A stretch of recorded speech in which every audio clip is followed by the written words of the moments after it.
Good morning and welcome to the virtual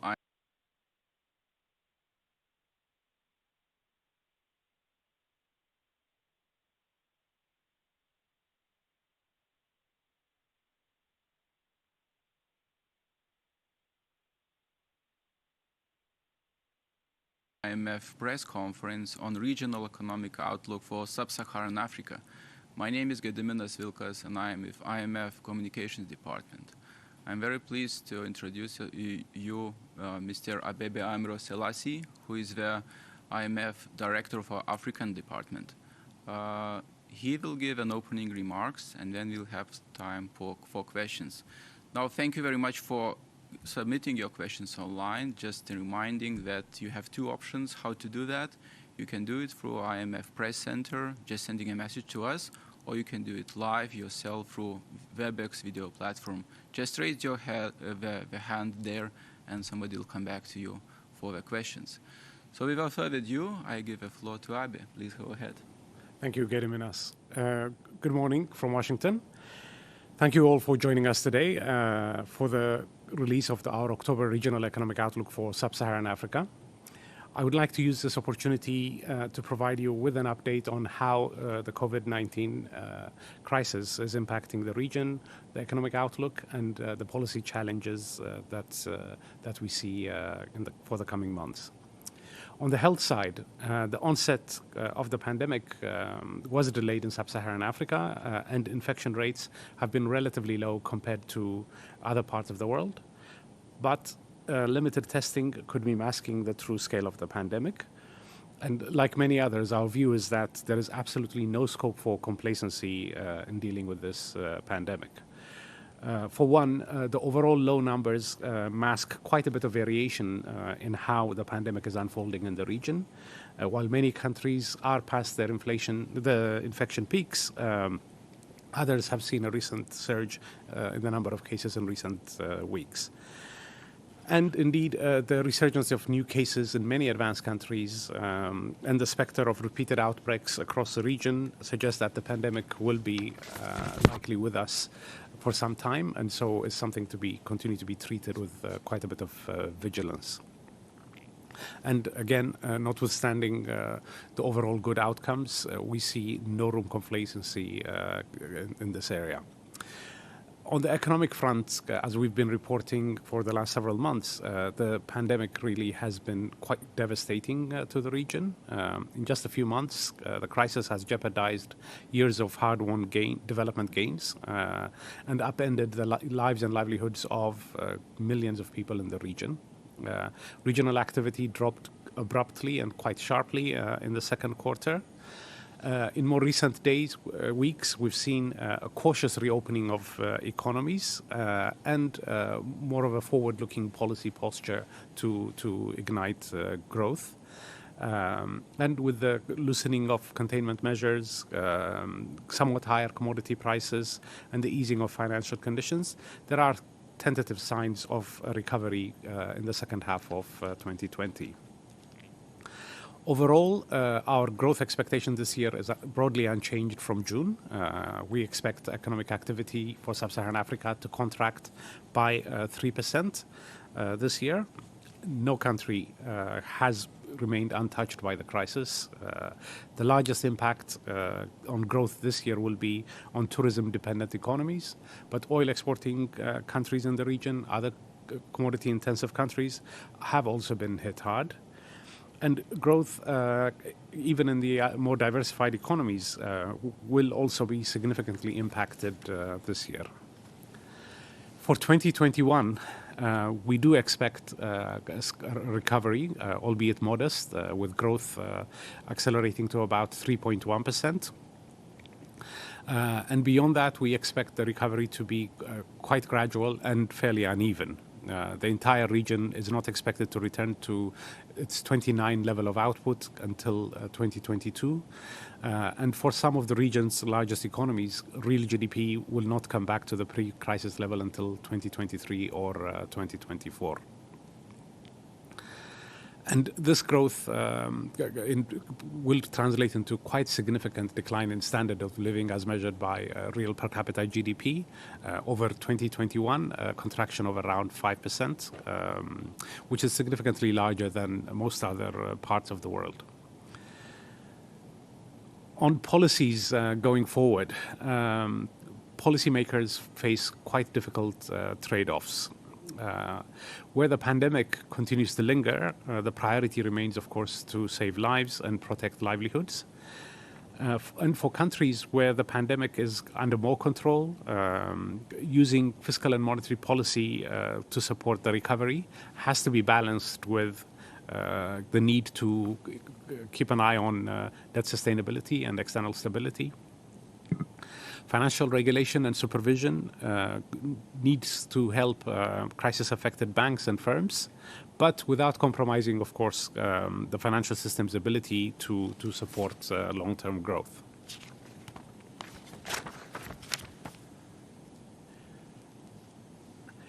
Navigating this complex policy challenge will not be easy and will require continued external financial support.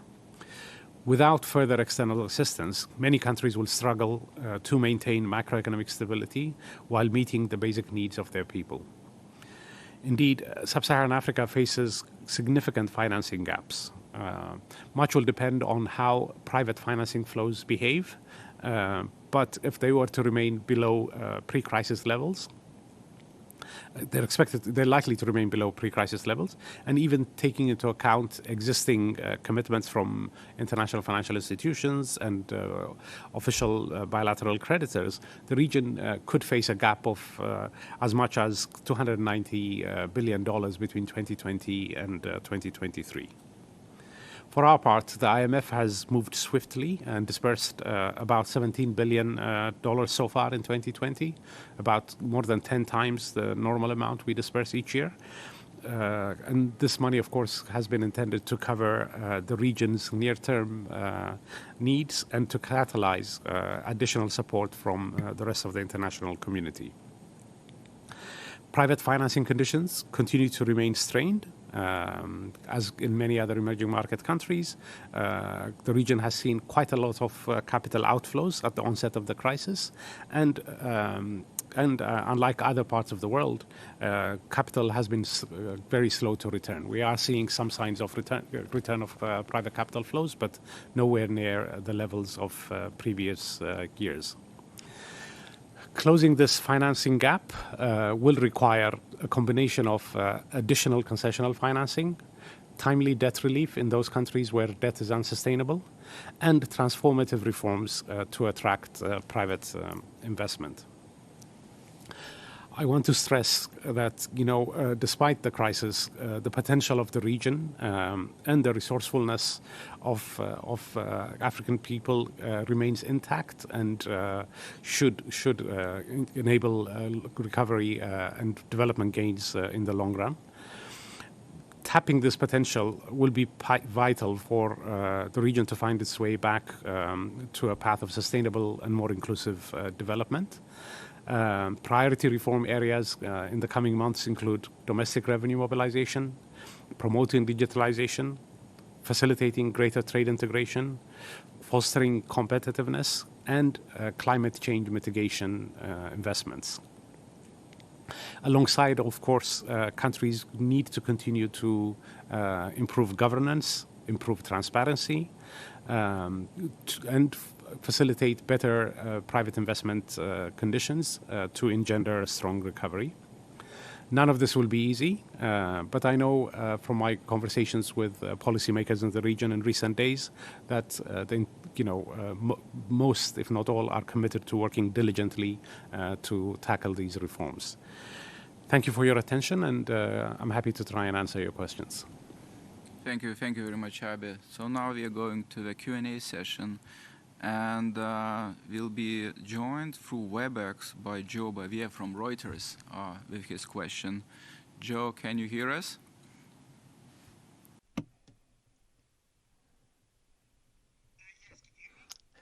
Sim, ouve-me. Sim, ouvimos. Por favor, Joe, faça a sua pergunta. Eu tenho algumas questões sobre as perspectivas dessa lacuna financeira.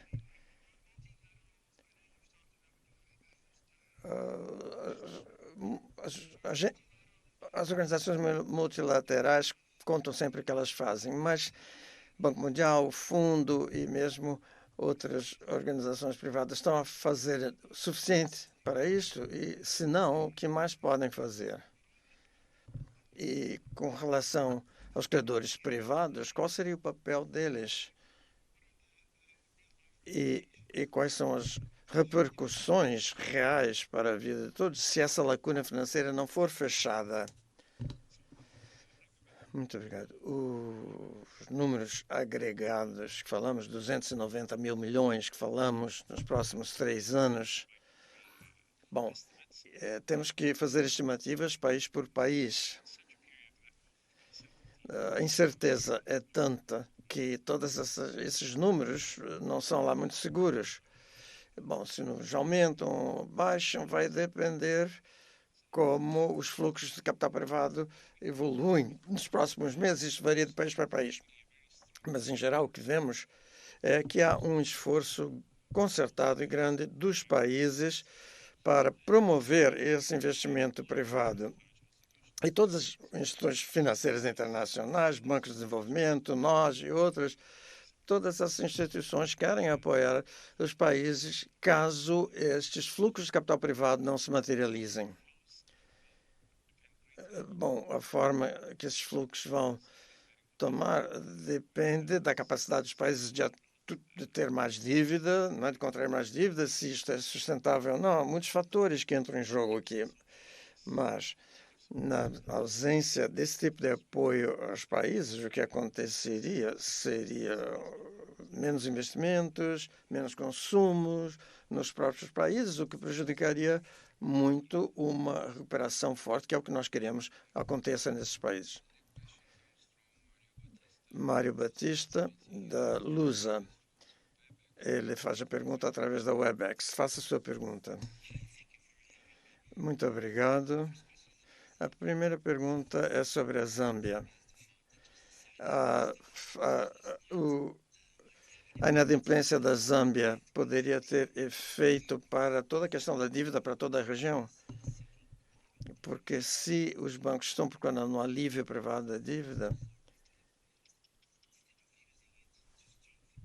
não seria preciso fazer algo para fortalecer os sistemas sanitários desses países?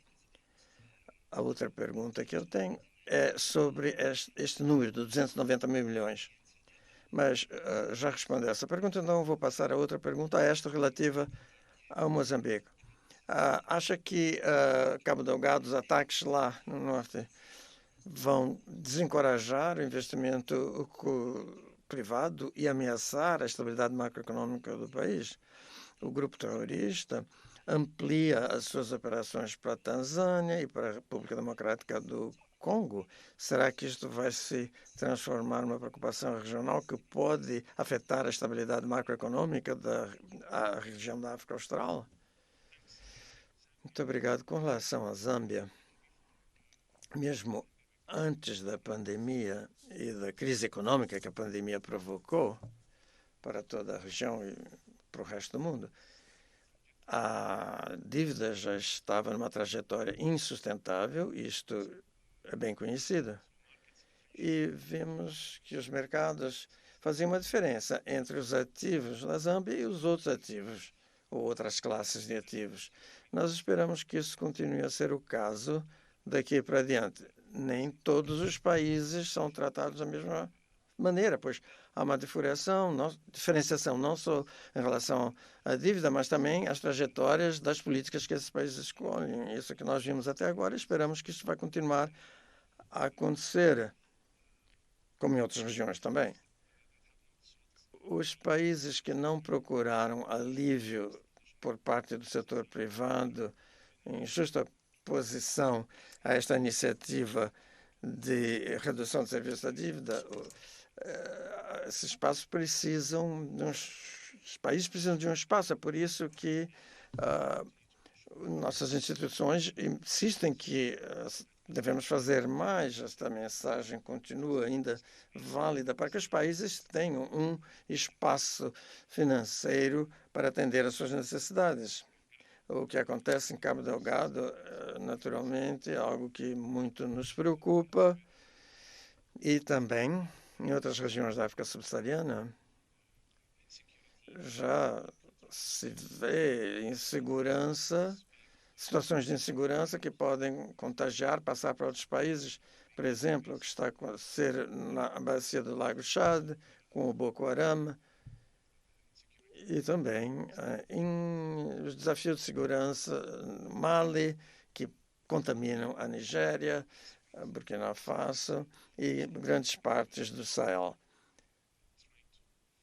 É claro que procurar soluções para combater esta ameaça é muito importante, não só para Moçambique, mas para os países vizinhos também. Perguntas agora feitas online. Pergunta sobre Moçambique. Aderita Caldeira, Jornal Verdade, pergunta: seria possível para o FMI iniciar um novo programa de financiamento, como, por exemplo, a facilidade de crédito ampliada para o Moçambique, mesmo antes do fim dessa pandemia? Sim, as autoridades expressaram seu interesse nesse programa e estaremos muito nos agrada iniciar as discussões sobre isso. O nosso engajamento e o apoio para os países durante este ano é claro, sempre um financiamento muito rápido, esse tipo de engajamento que temos, mas queremos que os países também encorajem sua própria recuperação forte e sólida. É o caso também para Moçambique. Webex, Matthew Lee. Matthew, ouve-nos.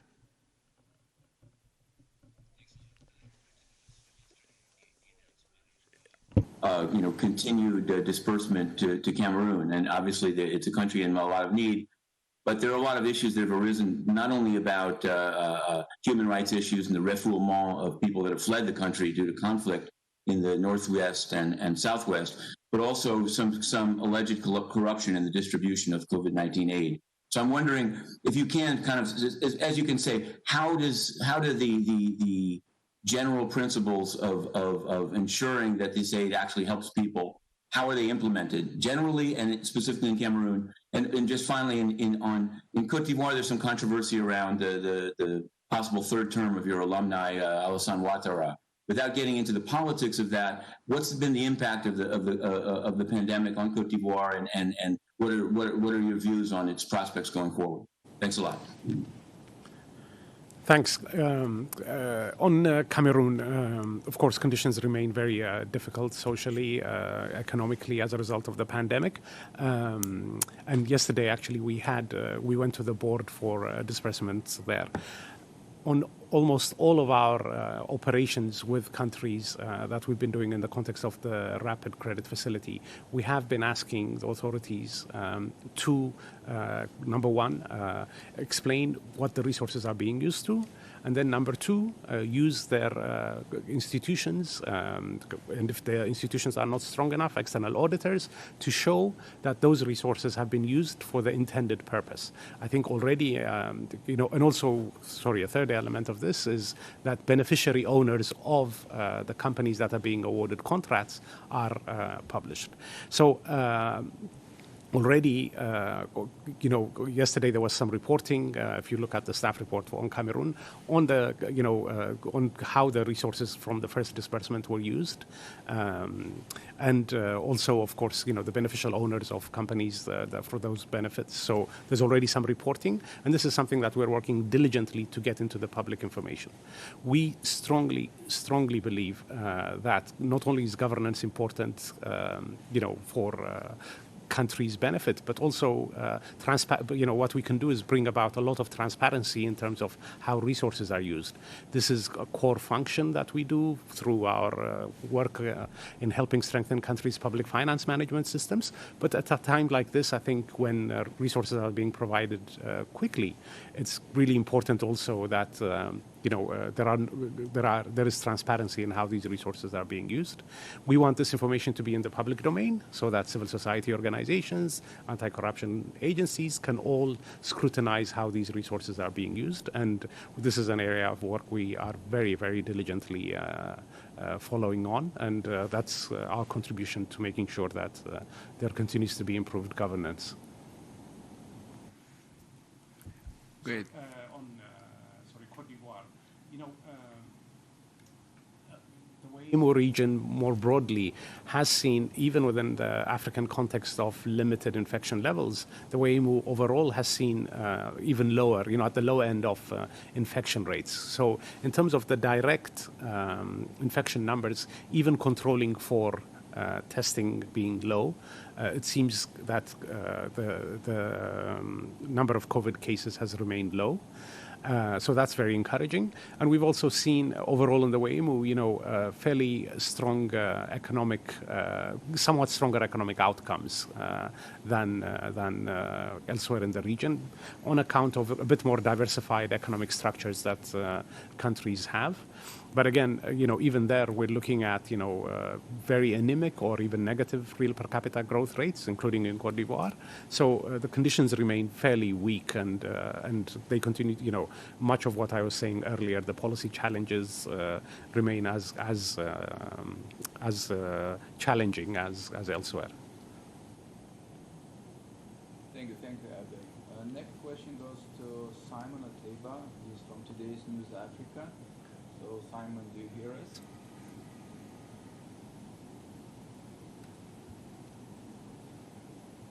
Please go ahead, Simon.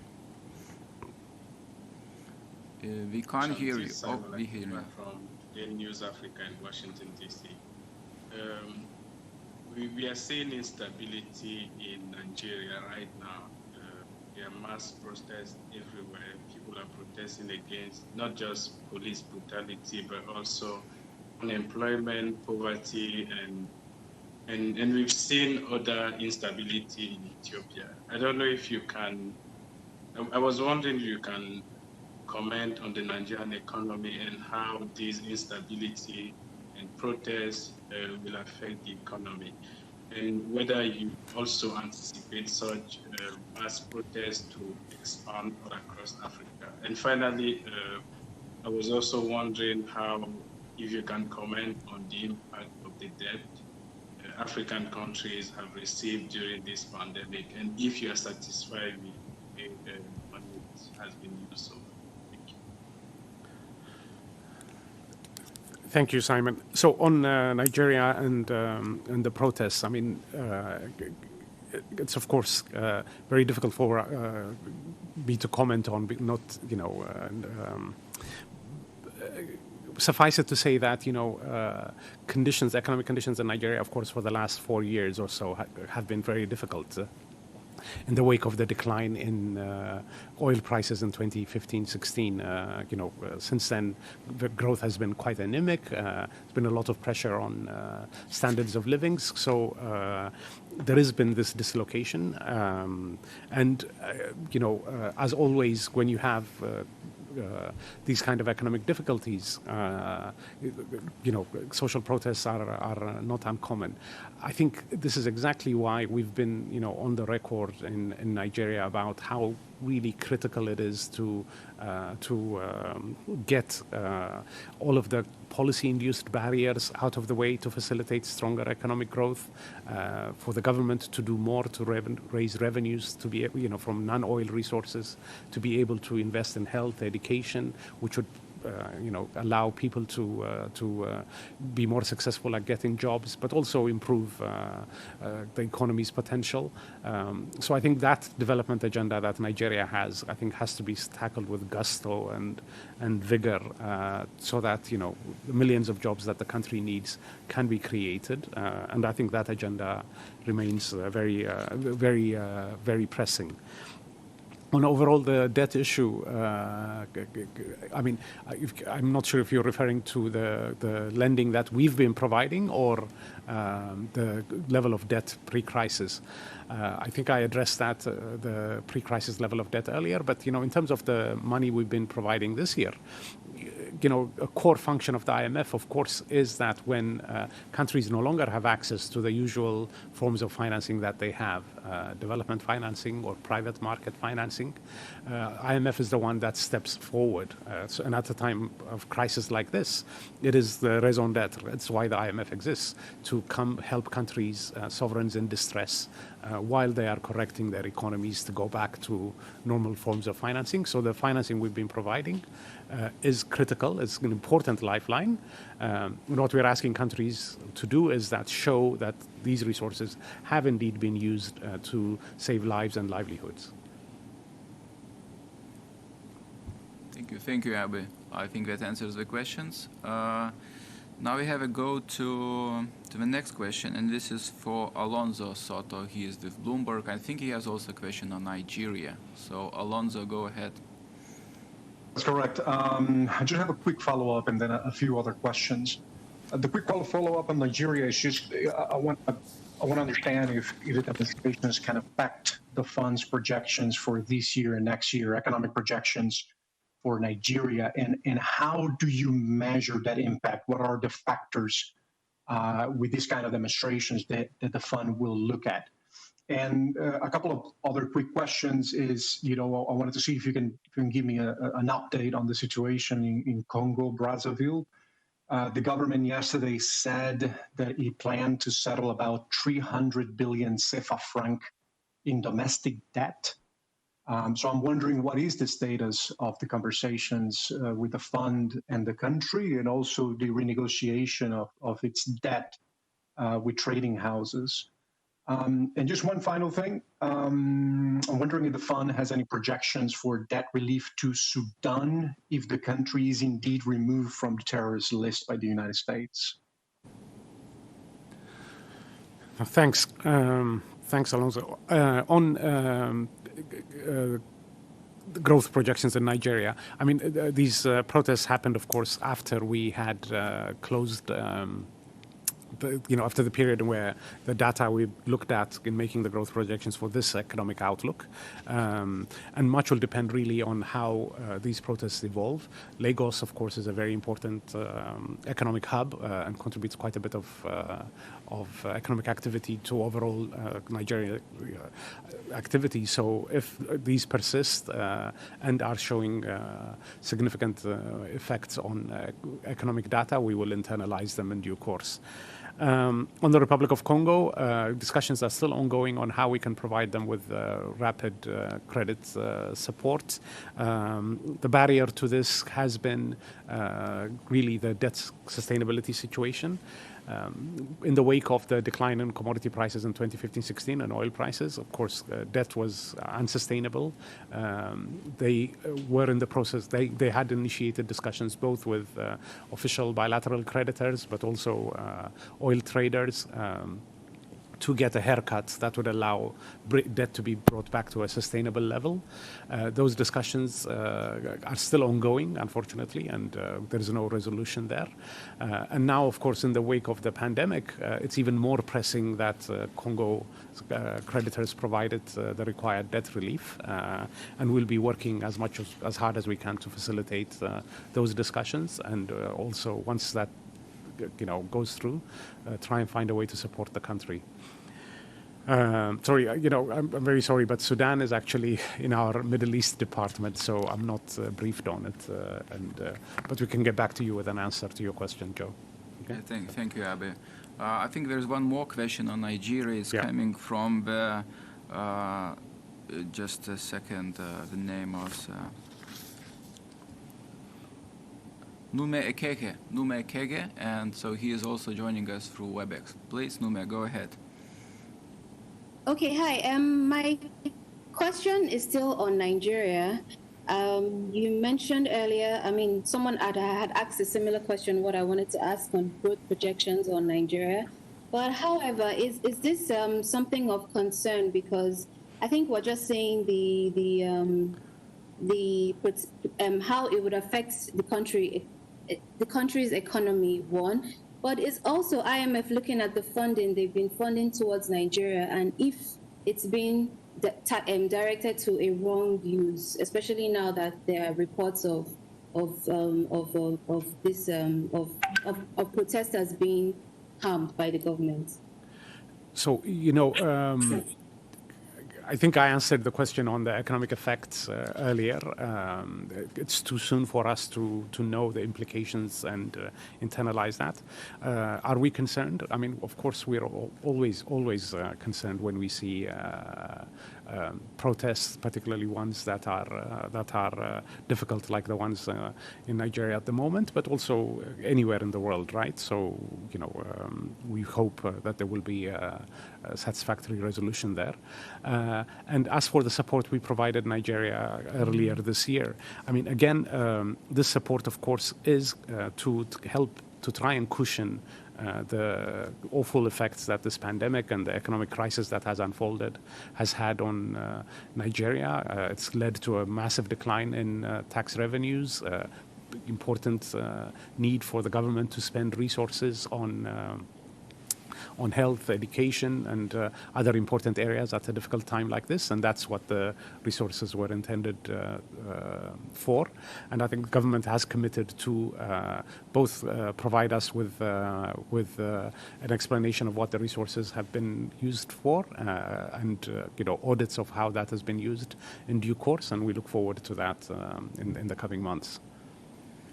Thank you, Abe. I think we have still some time for a couple of more last questions, and I'm switching now to the online questions that journalists are submitting us, and there is one on Zimbabwe from Clemens Machado from Industry Focus, and the question is, what's your view of Zimbabwe's currency migration from the US dollar to the Zimbabwean dollar, and how can the country help ensure its currency?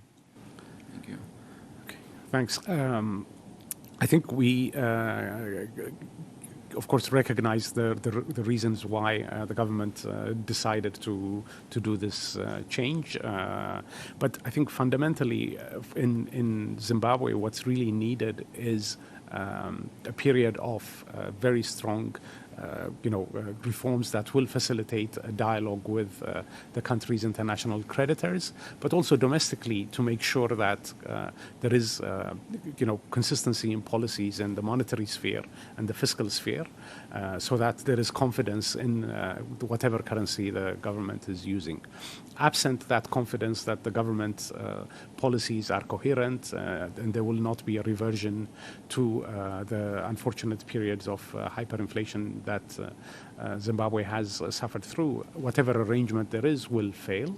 So it really is about the credibility of the whole policy framework that is at stake, and that's what needs to be worked on in our view. And frankly, also there is a role for the international financial community to play, particularly at a time like this when humanitarian support is of importance. And I think those two will help move Zimbabwe forward. Thank you, Abid. So I think we can take the last question, and we are going back to WebEx. George Viafe from Ghana. He has a question, I think, on Ghana. So, George, go ahead.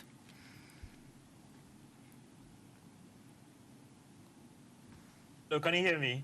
Yes, go ahead, George. Okay, so my question is that in terms of what are the threats to the Ghanaian economy going forward? We had some shocks from COVID-19. But going ahead, what are the threats to the Ghanaian economy? And is the debt still an issue? I know that we are being classified as high risk of debt distress. What's the situation now? Are we improving or things are getting worse, please? Thanks. So, Ghana, of course, faces very significant challenges on its economy. After the difficulties of 2014-15, there had been a period of quite strong reforms and consolidation, and was on a reasonably good trajectory. But of course, the pandemic has come and really shaken the foundations of Ghana's economy as it has much else.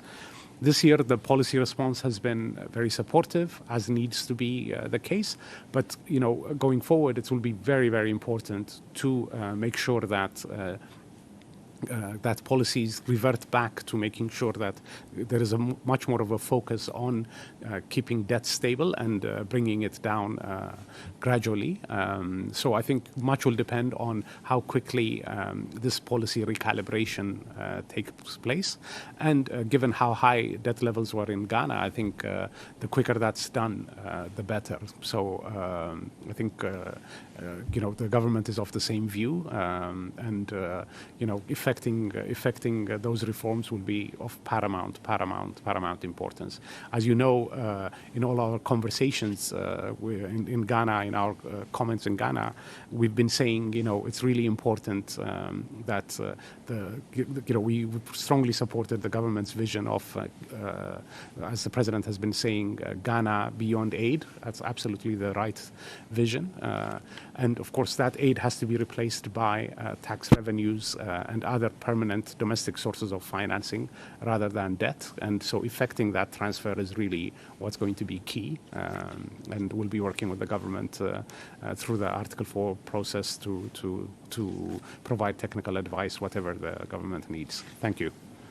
Thank you, Abe. And just to conclude, there is one last question that came in, and there is a question on the difference between the global financial crisis and the pandemic in response that African countries had to make. So what can you compare those? I think that's a very, very good question. In the context of the global financial crisis, we actually saw quite a lot of resilience in sub-Saharan Africa. The region was not as hit as badly as it's being hit now. And there are several reasons for that. I think first and foremost, except perhaps for South Africa and a couple of other countries, the extent to which economies were integrated into the global economy was much more limited in 2009. And the crisis was much more of a financial crisis. So the spillovers into Africa came through commodity channel, and that was short-lived. So most countries actually survived the crisis much better. Second, countries' debt levels at that time were much lower than they are now. So the countries were able to have quite a big swing in fiscal deficits to cushion the effects of the slowdown in the global economy in 2009-10. I think, come 2020, the crisis, of course, is really incredibly profound one, a really brutal crisis, shock to the region, coming through many, many channels, commodity channel, but real economy channel. If you consider what's going on right now in small island economies that are tourism dependent in the region, countries like Seychelles, Mauritius are seeing contractions in their economy of the order of 15-16% this year. Huge hit. So the crisis this time has come through many, many different channels, and really is much more pronounced one than the 2009, coupled with the fact that many countries have limited fiscal space, limited additional debt-bearing capacity. That has complicated the policy response that policymakers are facing, and is calling for much more of trade-offs and much more difficult policy discussions internally. So I think those are the key differences between 2009 and now. Thank you, Abe. So I think we are concluding now the press conference. Thank you, Abe, for joining us and presenting and answering all the questions. And thank you for reporters joining us via WebEx and online submitting of questions. We still have some more lined up for you, for the reporters. At 1 p.m. today, there is a press briefing on the Western Hemisphere, so stay tuned for this. We are finishing it, and stay safe and stay well. Stay safe. Stay safe. You. Thank you, Gediminas. Thanks, sir. Thank you.